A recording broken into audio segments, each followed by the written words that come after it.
الحمد للہ رب العالمین والصلاة والسلام علی سید المرسلین اما بعد فاعوذ باللہ من الشیطان الرجیم بسم اللہ الرحمن الرحیم۔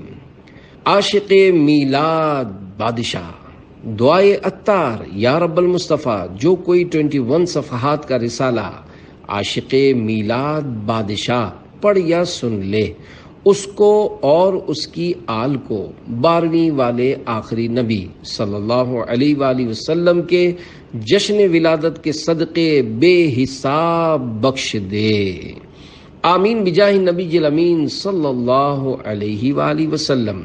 درود شریف کی فضیلت، مصطفیٰ جان رحمت صلی اللہ علیہ وآلہ وسلم نے نماز کے بعد حمد و ثنا درود شریف پڑھنے والے سے فرمایا، دعا مانگ قبول کی جائے گی، سوال کر دیا جائے گا۔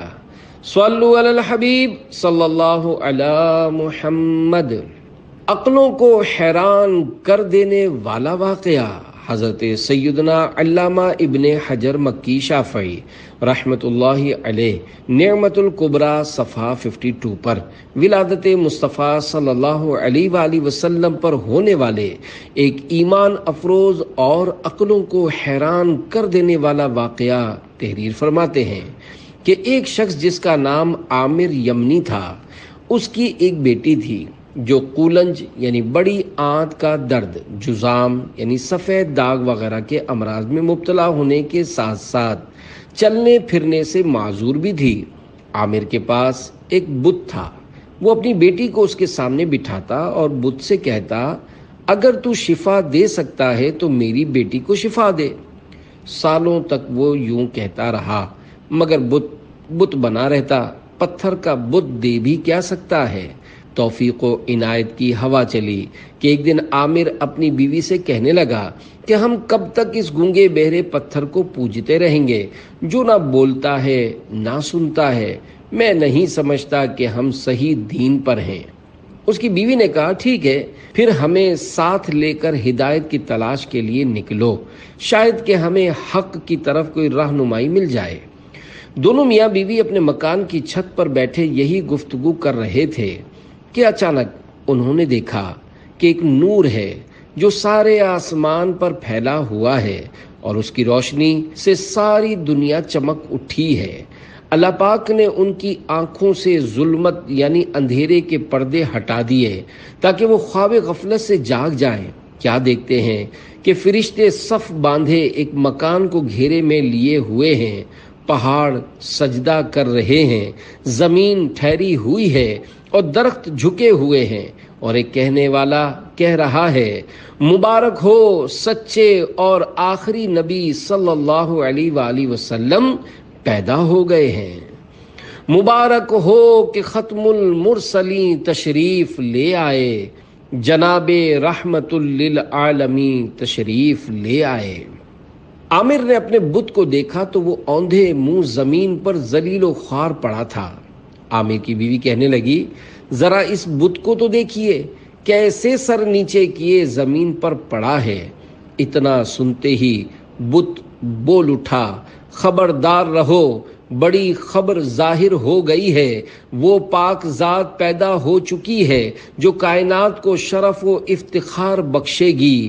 آگاہ رہو، وہ آخری نبی صلی اللہ علیہ وآلہ وسلم جن کی آمد یعنی آنے کا ہر ایک کو انتظار تھا، جن سے شجر و حجر یعنی درخت اور پتھر باتیں کریں گے، وہ کہ جن کے اشارے سے چاند 2 ٹکڑے ہوگا، اور جو قبیلہ ربیعہ و مضر کے سردار ہوں گے، ظاہر ہو چکے ہیں۔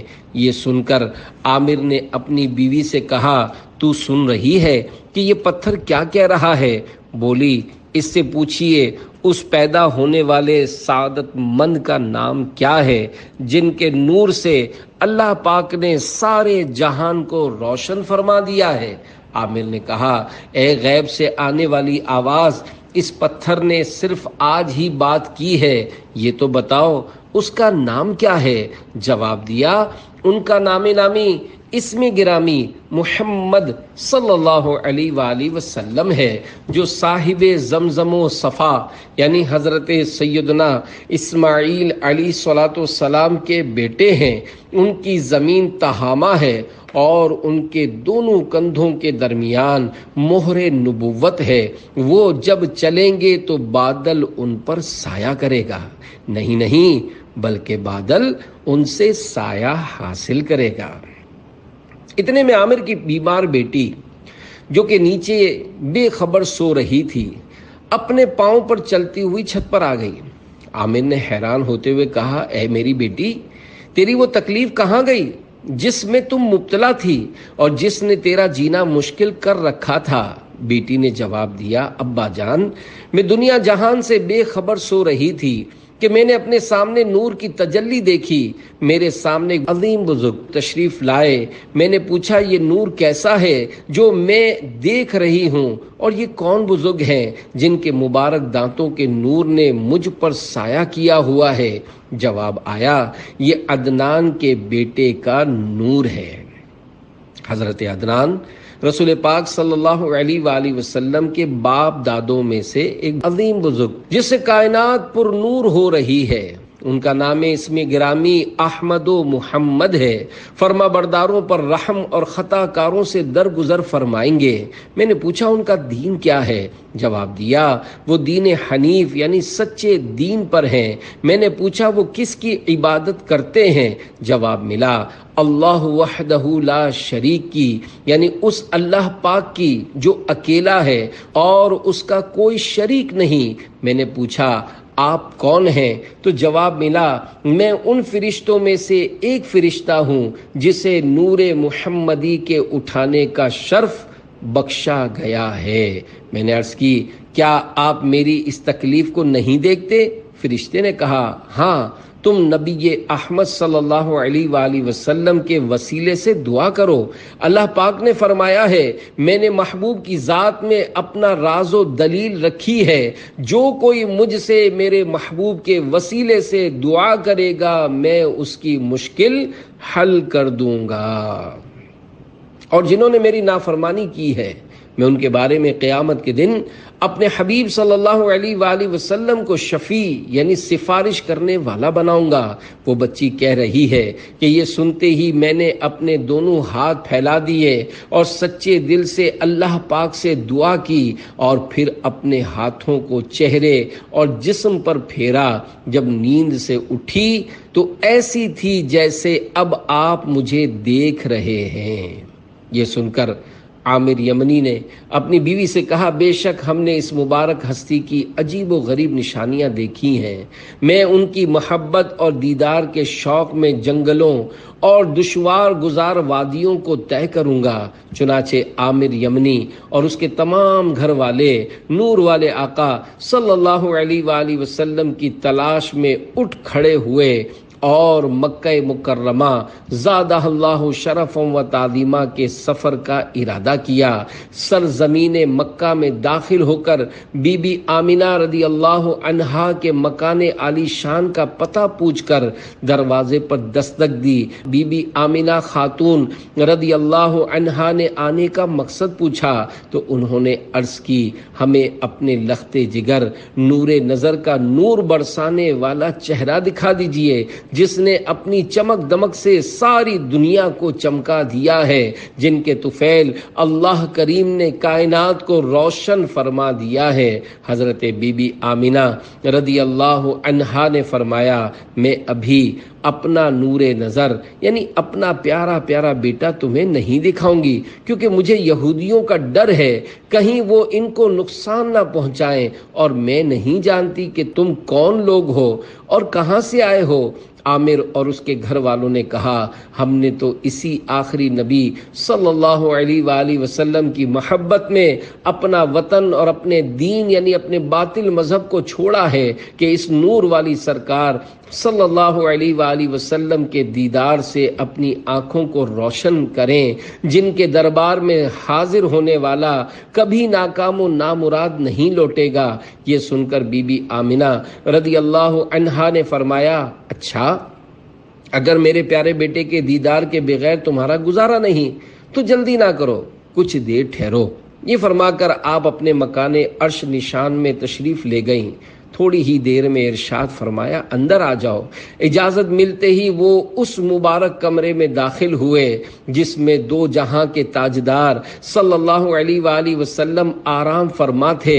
وہاں کے انوار و تجلیات میں ایسے گم ہوئے کہ دنیا اور دنیا میں جو کچھ ہے اس سے بے خبر ہو گئے، بے ساختہ اللہ پاک کا ذکر کرنے لگے۔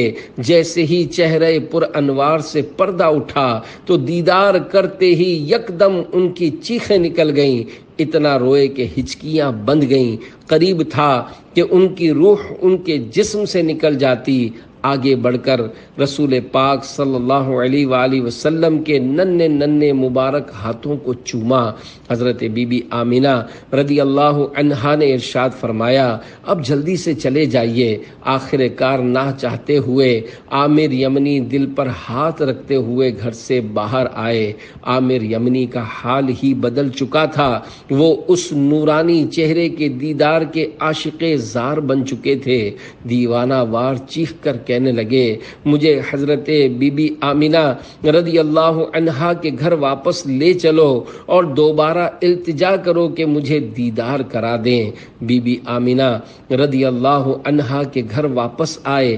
اب کی بار جو ہی عامر یمنی نے حضور پاک صلی اللہ علیہ وآلہ وسلم کو دیکھا تو دیکھتے ہی لپکا اور قدموں میں گر گیا، پھر ایک زوردار چیخ ماری اور اس کی روح ان ننھے ننھے قدموں پر قربان ہو گئی۔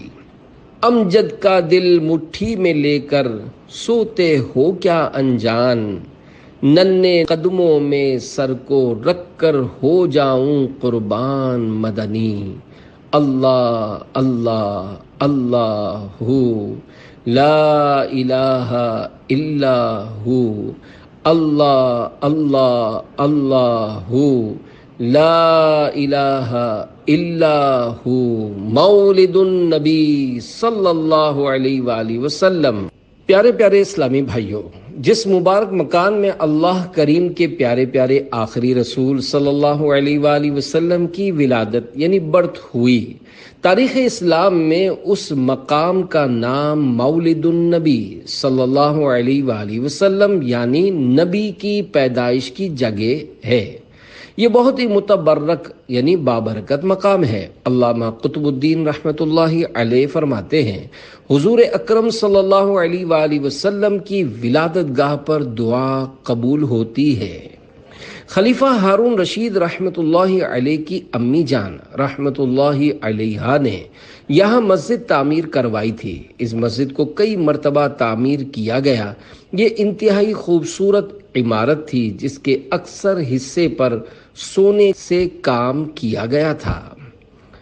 بابرکت مقام علامہ ابو الحسین محمد بن احمد جبیر اندلسی رحمت اللہ علیہ اس مکان عالی شان کا ذکر کرتے ہوئے اپنے زمانے کے حساب سے لکھتے ہیں، وہ مقدس جگہ جہاں اللہ پاک کے پیارے پیارے نبی صلی اللہ علیہ وآلہ وسلم کی ولادت یعنی برتھ ہوئی، اس بابرکت جگہ پر چاندی چڑھائی گئی تھی۔ یہ جگہ یوں لگتی ہے جیسے چھوٹا سا پانی کا تالاب ہو جس کی سطح چاندی کی ہو۔ یہ مبارک مکان ربیع الاول میں پیر کے دن کھولا جاتا ہے، کیونکہ ربیع الاول حضور صلی اللہ علیہ وآلہ وسلم کی ولادت کا مہینہ اور پیر ولادت کا دن ہے۔ لوگ اس مکان میں برکتیں لینے کے لیے داخل ہوتے ہیں۔ مکہ مکرمہ میں یہ دن ہمیشہ سے یوم مشہود ہے، یعنی اس دن لوگ جمع ہوتے ہیں۔ اللہ پاک کی بارگاہ میں امیر اہل سنت حضرت علامہ مولانا محمد الیاس عطار قادری دامن برکاتہم العالیہ عرض کرتے ہیں، مکے میں ان کی جائے ولادت پہ یا خدا، پھر چشم اشک بار جمانا نصیب ہو۔ مکان ولادت میں حاضری کی سعادت، آہ آہ آہ۔ اب یہ سب معاملات مبارکہ موقوف ہو گئے اور آج کل اس مکان عظمت نشان کی جگہ لائبریری قائم ہے اور اس پر مکتبۃ مکۃ المکرمہ کا بورڈ لگا ہوا ہے۔ اس مکان عظمت نشان پر پہنچنے کا آسان طریقہ یہ ہے کہ آپ کوہ مروہ کے کسی بھی قریبی دروازے سے باہر آ جائیے۔ سامنے نمازیوں کے لیے بہت بڑا احاطہ بنا ہوا ہے، احاطے کے اس پار یہ مکان عالی شان اپنے جلوے لٹا رہا ہے، انشاءاللہ دور ہی سے نظر آ جائے گا۔ میلاد مصطفیٰ کا باقاعدہ آغاز کرنے والا بادشاہ، اے عاشقان رسول، سب سے پہلے مروجہ طریقے کے ساتھ باقاعدہ جشن ولادت منانے کا آغاز اربل کے بادشاہ ابو سعید مظفر رحمۃ اللہ علیہ نے کیا۔ آپ کی فرمائش پر ابن دہیہ رحمۃ اللہ علیہ نے میلاد کے موضوع پر کتاب التنویر بمولد البشیر والنذیر لکھی۔ اس پر ابو سعید مظفر رحمۃ اللہ علیہ نے ابن دہیہ رحمۃ اللہ علیہ کو 1000 سونے کے سکے بطور انعام عطا فرمائے۔ سبحان اللہ، کیسا پاکیزہ دور تھا اور کیسے قدردان عاشق رسول تھے کہ مولود شریف کی کتاب لکھنے پر اتنا بڑا انعام دیا۔ اس سے یہ بھی پتا چلا کہ پہلے کے بزرگ اپنے انداز پر خوب جشن ولادت منایا کرتے تھے۔ منانا جشن میلاد النبی ہرگز نہ چھوڑیں گے، جلوس پاک میں جانا کبھی ہرگز نہ چھوڑیں گے، لگاتے جائیں گے ہم یا رسول اللہ کے نعرے، مچانا مرحبا کی دھوم بھی ہرگز نہ چھوڑیں گے۔ صلو علی الحبیب صلی اللہ علی محمد۔ مدینے میں عظیم الشان اجتماع میلاد۔ حضرت سیدنا شیخ علی بن موسیٰ مدینی مالکی رحمۃ اللہ علیہ فرماتے ہیں، مسجد نبوی شریف میں ایک زمانے تک 12 ربیع الاول کے دن عظیم الشان اجتماع میلاد ہوتا تھا، جس میں بڑے بڑے امام بیان فرماتے۔ 12 ربیع الاول کی صبح کا سورج نکلتے ہی میلاد شریف کی محفل کا آغاز ہو جاتا اور میلاد پڑھنے کے لیے 4 ائمہ یعنی 4 امام مقرر ہوتے ہیں۔ محفل شریف حرم شریف کے صحن میں ہوتی۔ پہلے ایک امام صاحب میلاد شریف کی مخصوص کرسی پر بیٹھ کر احادیث پڑھتے، پھر دوسرے امام حضور صلی اللہ علیہ وآلہ وسلم کی ولادت شریف پر بیان کرتے، پھر تیسرے امام حضور صلی اللہ علیہ وآلہ وسلم کی رضاعت یعنی دودھ پینے کا جو زمانہ تھا اس پر بیان کرتے، پھر چوتھے امام تشریف لاتے، ہجرت پر بیان کرتے، آخر میں لوگ شربت پیتے اور بادام کا حلوہ لے کر واپس لوٹتے۔ جب تلک یہ چاند تارے جھل ملاتے جائیں گے، تب تلک جشن ولادت ہم مناتے جائیں گے، ان کے عاشق نور کی شمعیں جلاتے جائیں گے، جبکہ حاسد دل جلاتے سٹ پٹاتے جائیں گے، نور ہی نور۔ پیارے پیارے اسلامی بھائیوں، الحمدللہ ہم بھی جشن ولادت مناتے ہیں۔ کاش اچھوں کے طفیل ہماری کاوشیں بھی قبول ہو جائیں۔ حضرت شاہ ولی اللہ محدث دہلوی رحمۃ اللہ علیہ فرماتے ہیں، میں مکہ معظمہ میں میلاد شریف کے دن رسول اللہ صلی اللہ علیہ وآلہ وسلم کی مکان ولادت پر حاضر تھا۔ سب لوگ حضور نبی کریم صلی اللہ علیہ وآلہ وسلم پر درود و سلام پڑھ رہے تھے اور آپ صلی اللہ علیہ وآلہ وسلم کی ولادت کے وقت جو ایمان افروز واقعات ہوئے تھے ان کا ذکر خیر کر رہے تھے، تو میں نے ان انوار کو دیکھا جو ایک دم اس محفل میں ظاہر ہوئے، اور میں نہیں کہہ سکتا کہ یہ انوار میں نے اپنی ظاہری آنکھوں سے دیکھے یا روح کی آنکھوں سے دیکھے، اللہ ہی بہتر جانتا ہے۔ جب میں نے ان انوار و تجلیات میں غور کیا تو پتہ چلا کہ یہ انوار ان فرشتوں کی طرف سے ظاہر ہو رہے ہیں جو اس طرح کی نورانی اور بابرکت محافل میں شریک ہوتے ہیں، اور میں نے یہ بھی دیکھا کہ ان فرشتوں سے ظاہر ہونے والے انوار اللہ پاک کی رحمت کے انوار سے مل رہے ہیں۔